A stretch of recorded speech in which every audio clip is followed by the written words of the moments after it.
En 1913, John Rockefeller, patron du trust pétrolier Standard Oil Company, crée la fondation soi-disant philanthropique Rockefeller. Il va organiser, grâce à cette fondation, le contrôle stratégique du secteur de la santé aux États-Unis. Les dons de la fondation Rockefeller supportent exclusivement des écoles médicales et des hôpitaux. Ces institutions sont devenues les missionnaires d'une nouvelle race d'entreprises, les fabricants de médicaments synthétiques brevetés. Les vitamines et autres micronutriments rendent impossible le développement de toute activité commerciale basée sur les médicaments brevetés. En effet, les produits d'origine naturelle ne peuvent être brevetés. Ils sont donc totalement ouverts à la concurrence. L'élimination de la concurrence indésirable des micronutriments naturels devient donc une question de vie ou de mort pour le commerce pharmaceutique dès la fin de la Première Guerre mondiale. La fondation Rockefeller profite de l'épidémie de grippe espagnole de 1918 et utilise les médias pour lancer une chasse aux sorcières contre tous les médicaments qui échappent à ses brevets.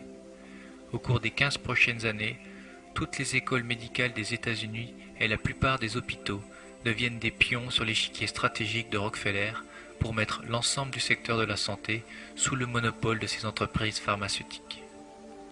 De l'autre côté de l'Atlantique, en Allemagne, un premier cartel chimico-pharmaceutique est créé pour s'opposer à la conquête du marché mondial des médicaments par le seul Rockefeller. Dirigé par les multinationales allemandes Bayer, BASF et Hoechst, le cartel IG Farben est créé. Le cartel IG Farben, tout aussi insatiable, apportera son soutien à un politicien allemand qui leur promet de conquérir le monde par la force des armes. Grâce aux millions de dollars investis en campagne électorale, ce politicien prend le pouvoir en Allemagne, transforme la démocratie allemande en dictature et tiendra sa promesse de lancer une guerre de conquête. Dans chaque pays envahi par l'armée d'Hitler, les premières actions consistent à piller les industries chimiques, pétrochimiques et pharmaceutiques et à les intégrer gratuitement à l'empire IG Farben. IG Farben teste ces substances pharmaceutiques brevetées sur les prisonniers des camps de concentration. Les paiements de ces études inhumaines sont directement transférés des comptes bancaires de Bayer, Hoechst et BASF sur les comptes bancaires de la SS, organisation militaire responsable des camps de concentration. À la fin de la guerre, les actions industrielles de IG Farben sont absorbées par le trust Rockefeller, Rothschild et JP Morgan. Le tribunal de Nuremberg a jugé 24 directeurs de Bayer, BASF et Hoechst, et d'autres responsables du cartel IG Farben, pour crimes contre l'humanité. En 1944, Nelson Rockefeller faisait déjà partie de la direction exécutive du gouvernement américain. Débutant comme sous-secrétaire d'État, il est devenu en quelques années conseiller spécial du président Truman pour les affaires spéciales. Nelson Rockefeller s'est assuré que les vrais coupables ne seraient pas pendus. En effet, il avait alors besoin d'eux. Après seulement quelques années, les directeurs d'IG Farben, jugés à Nuremberg, sortent de prison et retrouvent leur position précédente pour gérer les intérêts des nouveaux propriétaires, les Rockefeller. Rockefeller a aussi aidé à la création de l'OMS, en la finançant dès le début via sa fondation. L'Office mondial de la santé est un organisme largement influencé par le cartel pharmaceutique. Son objectif principal est de développer l'industrie du médicament à travers le monde et de protéger les intérêts des grands groupes pharmaceutiques. L'industrie du pétrole mise à part, le business de la maladie fait plus de profit que n'importe quelle autre industrie sur Terre. En fait, il est plus rentable que l'automobile, la chimie et l'aviation confondues. Il faut plusieurs millions d'euros pour financer les études permettant la mise sur le marché de nouveaux médicaments. Mais aucune entreprise pharmaceutique ne financera l'étude sur des produits naturels non brevetables. Autrement dit, s'il existait un remède naturel contre le cancer, aucune entreprise pharmaceutique n'en ferait la promotion. D'ailleurs, si un remède simple contre le cancer existait, ce serait une catastrophe économique pour le cartel pharmaceutique. Et le pouvoir de lobbying du cartel pharmaceutique est extrêmement important. Nous pouvons donner quelques exemples. En 2005, le gouvernement américain débloque un budget de 1,5 milliard de dollars pour l'achat de 20 millions de doses de Tamiflu pour lutter contre l'épidémie imminente de grippe aviaire. Donald Rumsfeld, alors membre du gouvernement, est l'ex-PDG de la société fabriquant le Tamiflu. Cette grippe aviaire ne fera aucun mort aux USA. Le Tamiflu, par exemple, bon, tout le monde sait que ça a été un bid terrible. Lorsqu'il a été préparé, lorsqu'il y a eu le dossier lourd... Un bid terrible dans quelles circonstances, voilà. Bon, ça a été un médicament qui a été développé dans l'indication de la grippe. Bon, tout le monde sait qu'il n'est pas très efficace, qu'il peut être extrêmement toxique, etc. Bon, et aujourd'hui, alors que, compte tenu de toutes les études qu'on a faites, dans les indications normales, on a vraiment des certitudes extrêmement faibles de bons rapports bénéfices-risques, et c'est pareil pour le vaccin contre la grippe, on pourrait développer.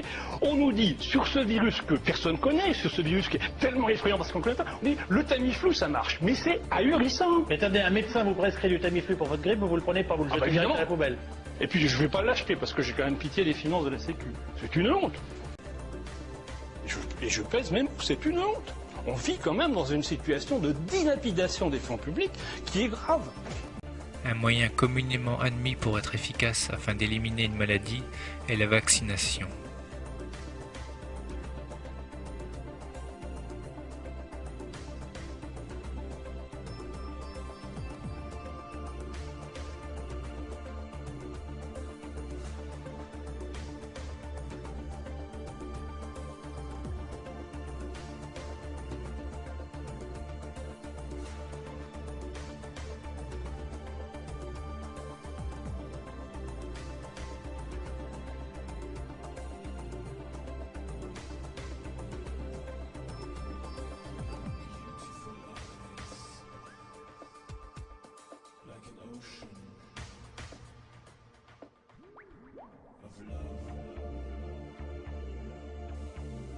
En mai 2009, l'OMS, probablement sous l'impulsion du cartel pharmaceutique, a changé la définition officielle d'une pandémie. Elle est passée d'une définition logique, une pandémie est une contagion à l'échelle mondiale avec un taux de mortalité élevé, à une définition illogique, une pandémie est une contagion à l'échelle mondiale. N'importe quelle grippe saisonnière est donc une pandémie. Cependant, nous n'entendrons parler que de la grippe A.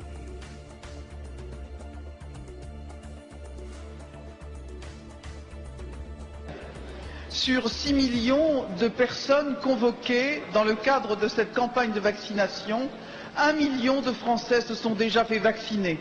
Ce sont des Français qui ont compris l'importance de se vacciner pour soi et l'importance de se vacciner pour protéger les autres.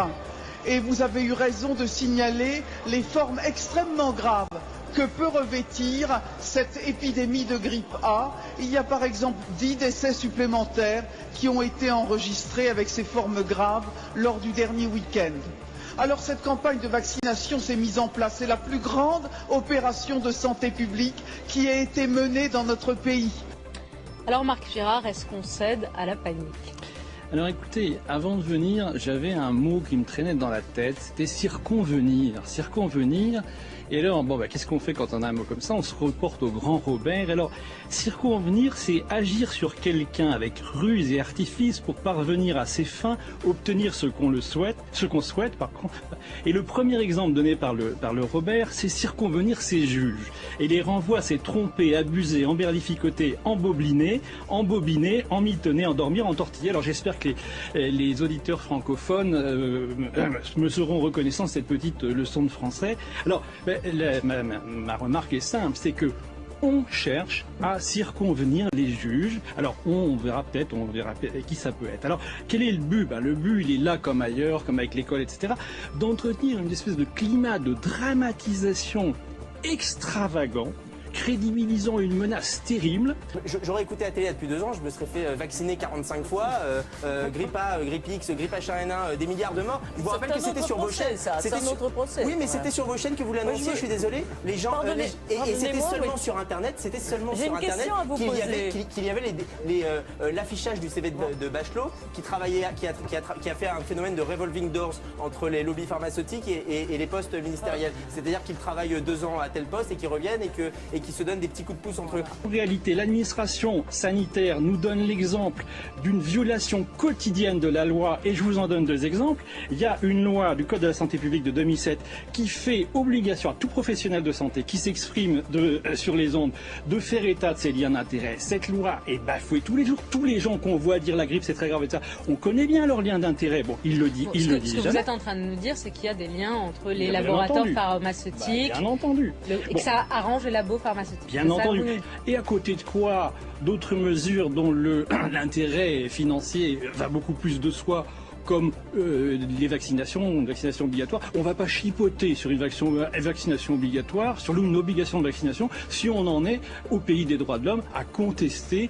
des droits de la défense fondamentaux. Alors là, je dis aux magistrats, donc pour vous, très clairement, c'est des mesures liberticides. Pour le dire en français clair et sans le grand Robert, c'est du n'importe quoi selon vous.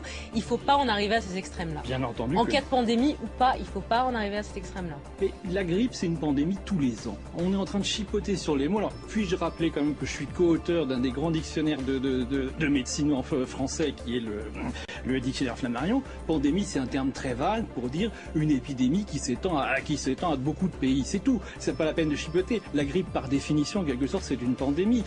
Tous les indicateurs objectivement interprétés laissent penser que cette grippe-là, elle est moins grave que les grippes saisonnières. Et je l'ai appris hier soir assez dans l'air en discutant avec un alarmiste en face de moi, elle est probablement moins fréquente. Alors pourquoi on nous emmerde, pour le dire en français clair ? Cette grippe-là, elle est moins dangereuse. Bon, si on s'en tient par exemple aux chiffres de l'Institut de veille sanitaire, pour chaque grippe saisonnière, on a entre 1500 et 500 décès. Mon voisin de droite a parlé tout à l'heure de l'Australie, nous avons les chiffres. Eux, ils ont terminé leur épidémie, donc ils peuvent faire des bilans. Bon, en Australie, si on rapporte, il y a à peu près le tiers de la population française, donc si c'était une grippe normale, on aurait compté entre 500 et 1700 décès. Eh bien, ils en ont eu, la saison est finie, 186. C'est-à-dire beaucoup moins 186. que ce qu'on disait. Donc si vous voulez, encore une fois, les Français pensent comme moi, bien sûr qu'il va y avoir des décès, mais est-ce qu'il y en a plus que d'habitude? La réponse est non, et alors par conséquent, à qui profite tout cet alarmisme? Alors, on va poser la question, mais je voudrais qu'on revienne en images maintenant sur cette mobilisation dans les... Baxter, que vous connaissez, a mélangé au mois, je ne me souviens plus maintenant si c'était en février ou mars, février-mars, a mélangé le virus de la grippe aviaire H5N1 avec une souche de virus de la grippe humaine H3N2. Par accident. J'ai parlé avec des biologistes qui m'ont dit que c'est strictement impossible parce que les mesures de sécurité dans des laboratoires de biologie sont telles qu'il est impossible d'avoir ce genre d'accident. Impossible, sauf si c'est fait exprès. Et puis, ils ont envoyé 72 kilos de matériel contaminé à 16 laboratoires dans 4 pays, dont l'Autriche et la Tchéquie. La Tchéquie, c'est à côté de l'Autriche, en Europe. Et un laborantin en Tchéquie, plus consciencieux que les autres, et qui n'avait pas peur pour ses fesses, s'est rendu compte que quand il injectait le mélange venant de chez Baxter, tous ces furets mouraient. Tous. Il l'a signalé à ses supérieurs qui lui ont dit de ne rien dire. Donc il a informé la presse nationale, personne n'a voulu le relayer. Et finalement, il l'a dit à un journaliste local, qui lui n'avait pas peur pour ses fesses non plus, et qui l'a écrit dans le petit journal local. Le hasard a fait qu'une dame, qui s'appelle Jane Burgermeister, on peut l'applaudir, journaliste d'investigation, le hasard faisait qu'elle habitait justement le petit patelin où cet article est sorti dans le journal local. Et elle a commencé à faire son enquête. Et aujourd'hui, elle traîne devant les tribunaux l'OMS en cours, le CDC, le Center of Disease Control, Barack Obama, la banque Rockefeller, la banque Rothschild, etc. Et là, aujourd'hui, nous sommes des milliers, des centaines de milliers à être au courant de ce qui était en train de se préparer pour nous foutre des merdes dans les veines.